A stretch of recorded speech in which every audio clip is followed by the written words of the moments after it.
Hello students, please subscribe the channel, drop a like, share and comment. This is exercise number 16 of the Progressive Monthly Magazine, September 2022 on the speed of 100 words per minute. Start.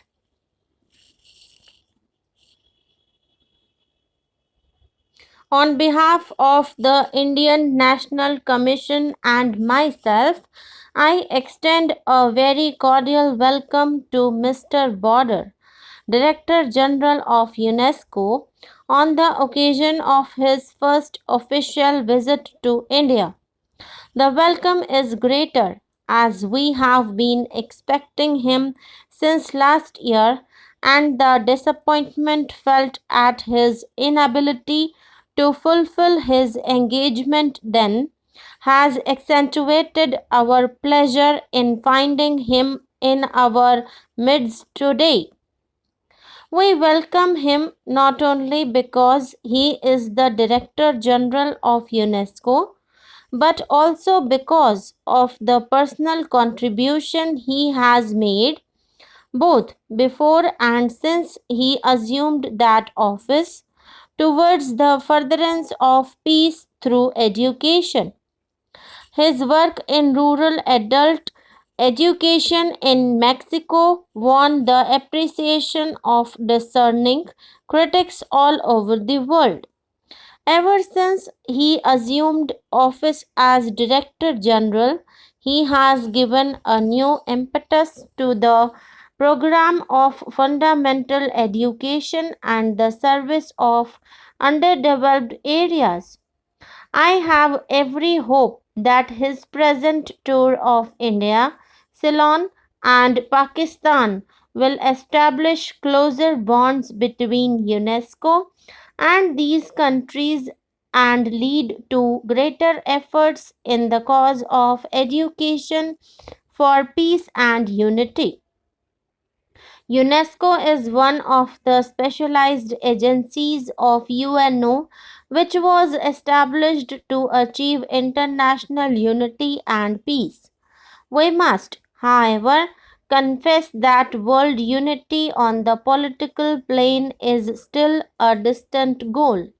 The world organization which have been set up to achieve political unity, whether as the League of Nations or the United Nations organization, have not yet achieved anything that can rekindle the hopes of men.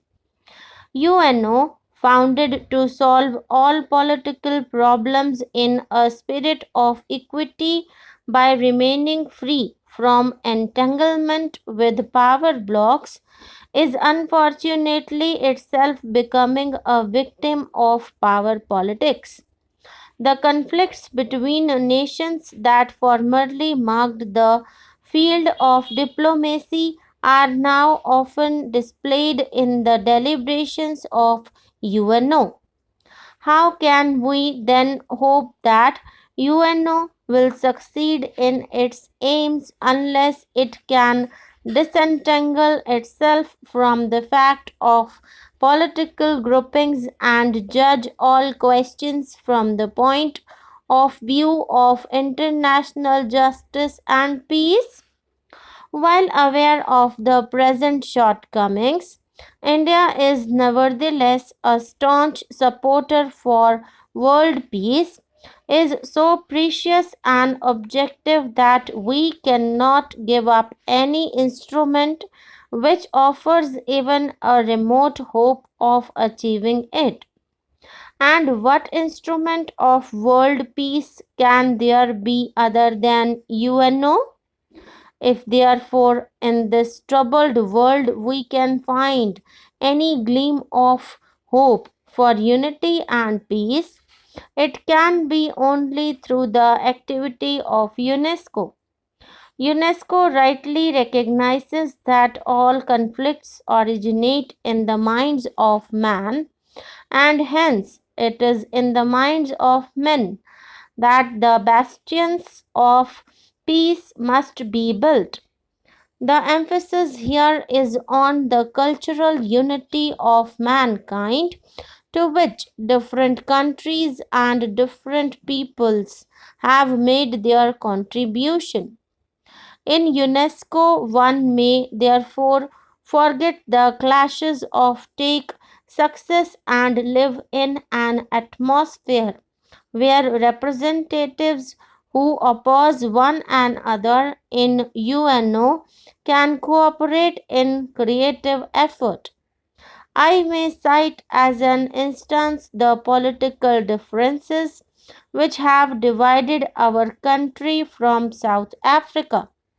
India has rightly sought the help of UNO to remove discrimination and racial inequality that prevail in South Africa. But in UNESCO, we find that the representatives of South Africa cooperate with the representatives of India in advancing the cause of education, science, and culture. Education is basic to the creation of an atmosphere in which human beings can meet one another on a plane of friendship and equality. And we are particularly happy that the direction of UNESCO is today in the hands of one who has identified himself with the furtherance of these ends. Mr. Director General, you will perhaps agree with me that man and woman of the present generation have been brought up in an atmosphere of such national exclusiveness that they cannot be expected to achieve world unity and world citizenship easily. They have been trained to think on lines which make it difficult to transcend the limitations of race, class, or nationality. If therefore we are to achieve world unity, and all agree that without such unity the future of man is dark, all our efforts must be concentrated to educate the future generations for world citizenship. If from their earliest days the children of today are trained to think of one another in terms of unity and brotherhood, they will, when they grow up, develop an attitude of mind in which the present conflicts will become unnecessary and unreal. I also hope, Mr. Director General, that you will agree with me that for achieving this end, the entire method of teaching history and geography in schools must be changed. Till this has been done, there can be no hope of achieving a real unity of purpose among the peoples of the world, and without such unity, there can be no world citizenship.